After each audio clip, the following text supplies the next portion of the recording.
Account reconstructed from county archives, sworn statements and private notes, 1889. In February 1889, 28 men entered the tall woods north of Willowfen Ridge. None of them returned. What remains today are no bodies, no confessions, no definitive explanation. What exists are yellowed pages, shaky signatures, silences in the official records, and a name that appears repeatedly, always in the margins, always without formal accusation: the Willowfen sisters. Willowfen Ridge was a cold, rugged elevation covered with ancient pine trees, where the wind never completely ceased. The place was almost 2 hours by horse from the nearest town, accessible only by narrow trails, forcibly carved between roots and rocks. There, since at least the 1860s, lived an isolated family, women who rarely came down to the village, who traded through intermediaries, and who maintained an elevated structure high on the hillside. A wooden loft, supported by thick pillars, visible from a distance as a geometric shadow among the trees. On county maps, the site was marked only as an abandoned agricultural structure. In the personal diaries of hunters and woodcutters, however, it appeared under another name: the Loft on the Ridge. The protagonist of this story is not a single man, but a group, 28 hunters registered between 1887 and 1889. Experienced men, many of them well known in the region, accustomed to intense cold, closed trails and long lives away from home. Some had families in the village, others lived alone in makeshift cabins. All disappeared within a 17-month period, always in the same region, always with the same official explanation: extended hunting expeditions that never returned. At the time, Willowfen was a small community where almost everyone knew each other by their last name and family history. The disappearance of one man was already cause for concern. The disappearance of two, coincidence. 3, tragedy.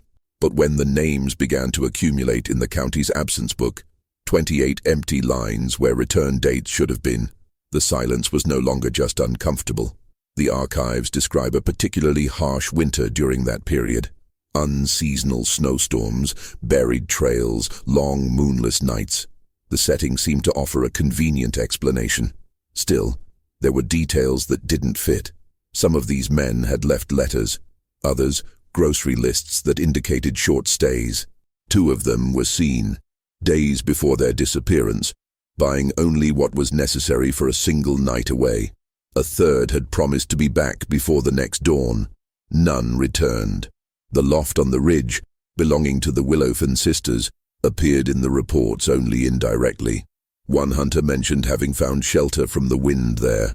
Another wrote, in a notebook now preserved in the state archives, that the women on the hillside observe more than they speak. There are no records of formal complaints. There are no warrants. There were no official interrogations at that first moment. The Willowfen family consisted of 3 adult sisters, daughters of a man who had died years earlier, whose name appears only once in the documents, with no specified cause of death. They were described as reserved, economically self-sufficient, legal owners of the land where the loft stood. They paid taxes. They caused no conflict. They did not attend church. The community accepted their presence as one accepts an ancient rock in the road. You go around it, avoid it, but don't question it. The detail that officially inaugurates this mystery appears in an administrative report dated March 3rd, 1889.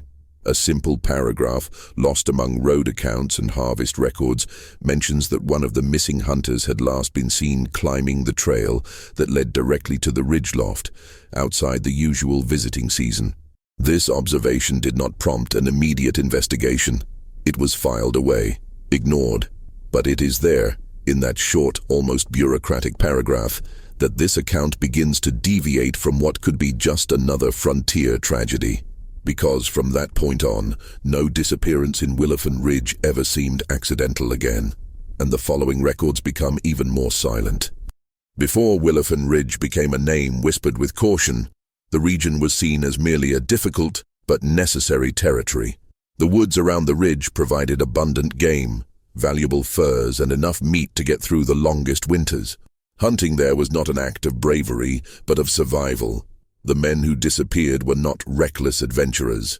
They were seasoned hunters, many with decades of experience, accustomed to reading the wind, the sound of branches, the density of the snow beneath their feet. They knew when to return. They knew when to give up. That is why, in the preserved personal records, the calm tone with which they described their last trips to the ridge is striking, as if nothing was out of place. Some kept simple diaries, written at night by the light of dim lamps. In them, they spoke of the bitter cold, the comfortable solitude of the trails, and occasionally the distant presence of the Willowfen sisters, not as a threat, but as a silent constant. A note from 1887 mentions that the women from above do not ask names. Another notes that they do not bargain, they just accept what is given to them. The sisters rarely came down to the village. When they did, they went separately at different times, always in discreet clothing, without adornments, without unnecessary conversation. They bought salt, flour, oil, never meat, never ammunition. They paid in cash or goods. They did not linger. The loft on the ridge functioned as an ambiguous structure. Officially, it was described as an old warehouse, perhaps a shelter for drying hides or storing tools. Unofficially, reports indicate that it served as a makeshift resting place for those caught off guard by sudden changes in the weather. There was no explicit invitation, just the door, which according to some was never locked. One of the most cited testimonies is that of a woodcutter who survived a snowstorm in 1888. He describes seeing a light at the top of the hill, climbing up to the loft, and receiving silent shelter. He makes no mention of conversation. He does not mention food being offered, only warmth, shelter, and the uncomfortable feeling of being watched without hostility. This type of account reinforced the perception that the sisters were strange, but not dangerous. A rigid, almost impersonal presence, integrated into the landscape like the ancient trees.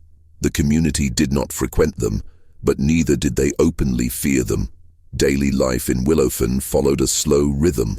Morning started early. The men left to hunt or cut wood. The women took care of the houses, the children, and the preservation of food. At night, families gathered around the fire.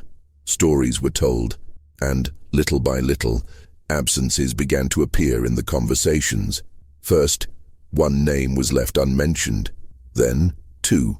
Wives and mothers still believed in delays. The trails were treacherous. Winters were unpredictable. But there was something that bothered the more attentive. There were no signs of struggle, no cries for help, no objects found, no broken rifles, no abruptly interrupted tracks. Local business records show interrupted purchases, open accounts that were never closed. A tailor noted in the margin of his cash book that a regular customer did not return to pick up his winter coat. A blacksmith recorded tools that were ordered but never picked up. These details, taken individually, would not mean much, but taken together, they form a pattern of sudden interruption in everyday life, as if someone had been removed from time without a trace. The Willowfen sisters, during this period, maintained the same behavior. They did not change their routines, they did not increase their purchases, they did not sell land. They showed no visible reaction to the disappearances. This neutrality came to be interpreted by some as coldness, by others as legitimate ignorance. One last detail appears in a statement collected informally years later. A hunter who gave up climbing the ridge after finding strange marks on the trail. Not footprints, but carefully erased drag marks, as if someone had learned to walk without leaving a trace on the ground. He did not officially report this. He only told his wife, and he never hunted in that area again. By the end of 1888, Willowfen Ridge already carried an invisible weight. There was no overt panic, but there was a change in collective behavior. Men began hunting in larger groups. Some avoided the ridge altogether. Others, driven by necessity or disbelief, continued to climb alone. It was in this context of fractured routine, forced normality, and growing silence that the last set of recorded outings took place, those that would lead directly to the reconstruction of the disappearance itself. And from that point on, the documents cease to speak of everyday life and begin to record only the absence. The winter of 1889 arrived earlier than expected. The county's meteorological records indicate a sharp drop in temperature in the first week of February, accompanied by constant winds from the north and moonless nights.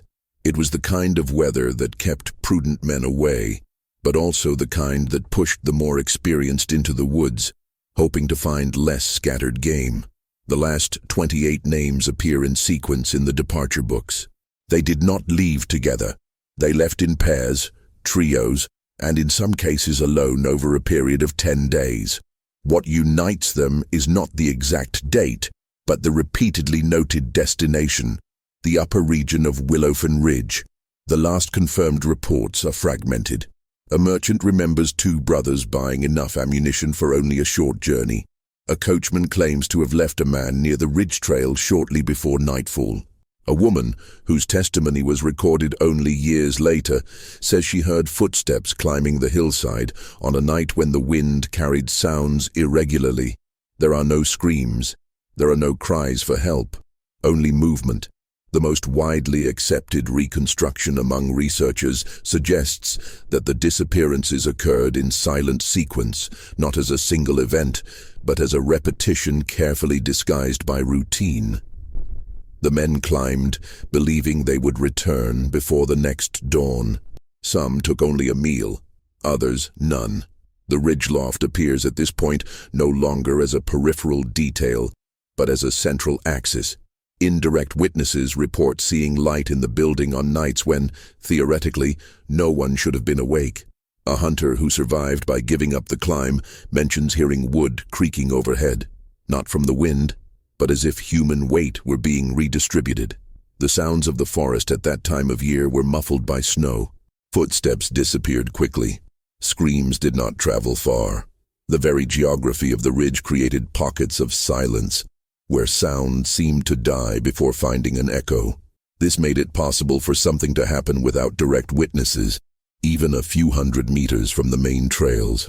One of the most disturbing pieces of evidence is a page torn from a notebook found months later, stuck between frozen roots.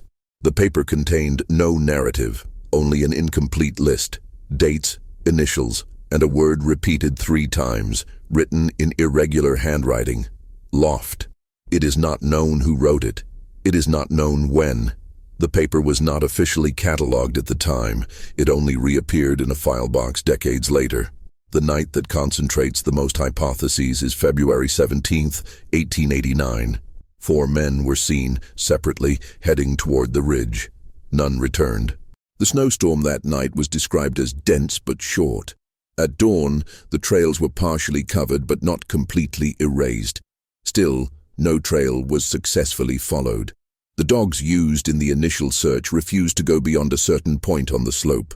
The records do not mention animal panic, only silent resistance. One of the guides wrote that the dogs sat and waited, as if the path ahead did not exist.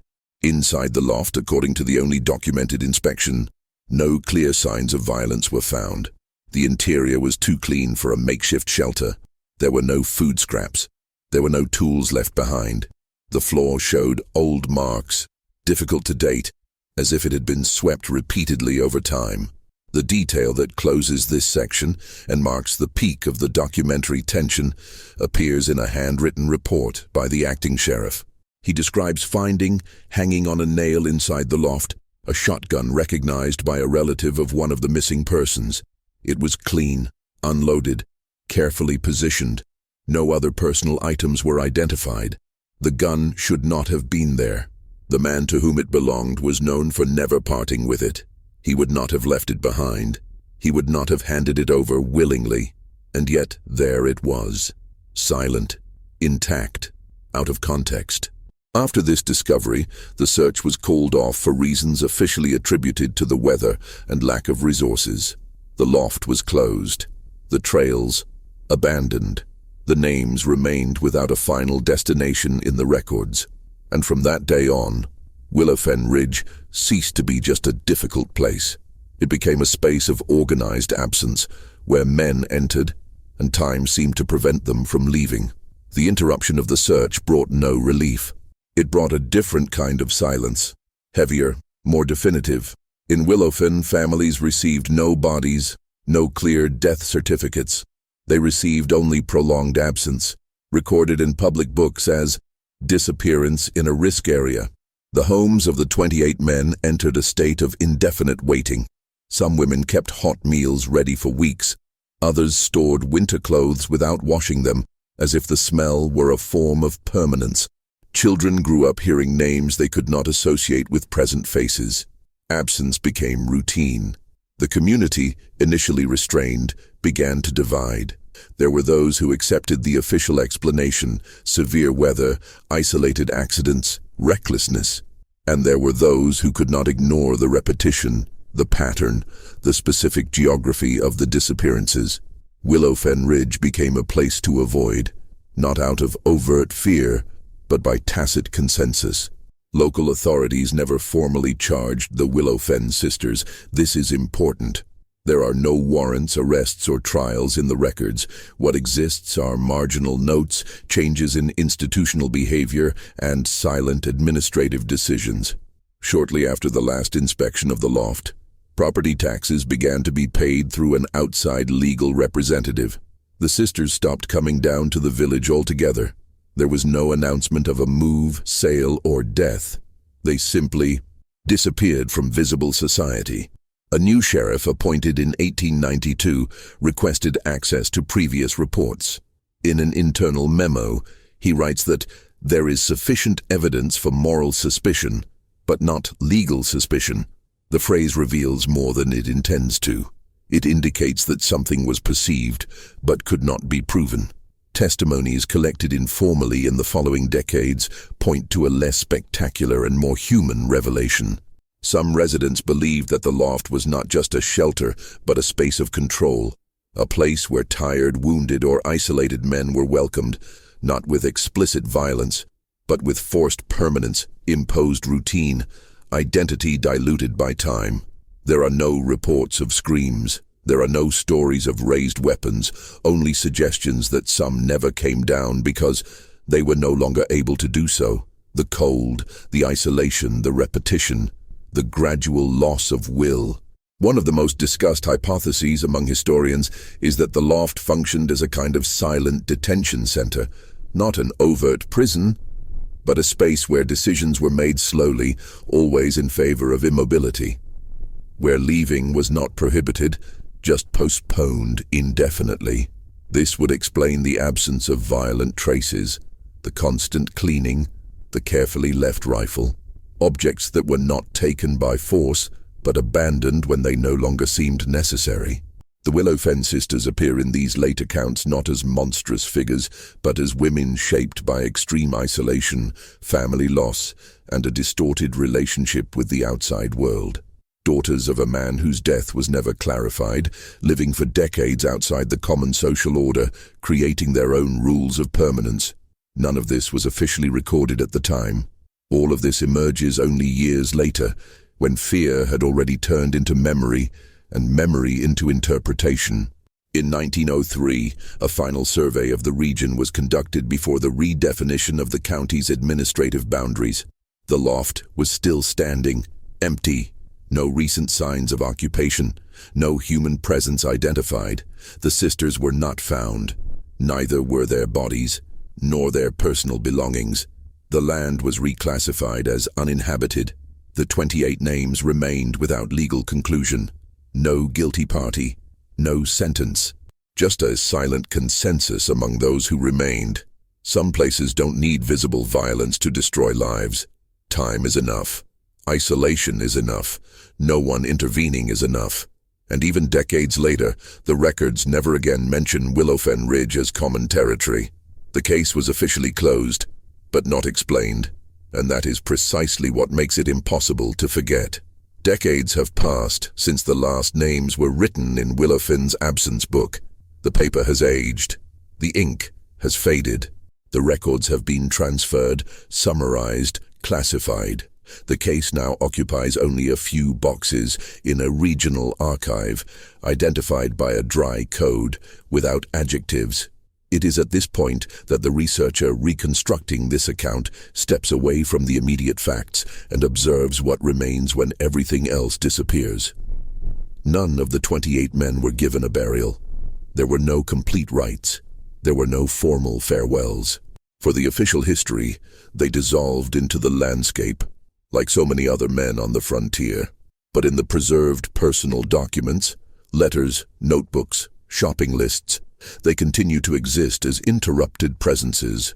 The ridge loft no longer appears on modern maps. The wood has given way. The pillars have rotted. Vegetation has reclaimed the space with the patience typical of ancient mountains. Today, anyone passing through Willowfen Ridge would hardly imagine that a human structure once existed there, much less a point of convergence for so many absences. The Willowfen sisters were never officially found guilty of anything, nor were they ever acquitted. The legal system of the time did not operate well in the realm of silent suspicion. Without bodies, without direct witnesses, without confessions, all that remained was moral discomfort, something that does not translate into a sentence. Perhaps that is the most difficult part to accept in this case. The idea that there was no single moment of violence, no abrupt gesture that explains everything. What the records suggest is something slower, more human, more disturbing. A process of gradual disappearance, where men failed to return because their return was postponed, weakened, forgotten. Willowfen Ridge was not a scene of explicit horror. It was a place where isolation overcame urgency, where routine replaced freedom, where no one shouted loud enough or long enough for anyone to intervene. The researcher ends this account with a simple observation, recorded in his final notes. The archives do not lie, but they do not explain everything either. They only delimit what was possible to record within the human limitations of the time. What happened to the 28 hunters will never be fully reconstructed, not because there is a lack of theories, but because there is a lack of voices. Silence won. And perhaps that is what Willowfen Ridge left as its legacy. Not a mystery to be solved, but a discreet warning buried in time. There are places where people are not taken by force, they just stop coming back. And history moves on, as if that were enough.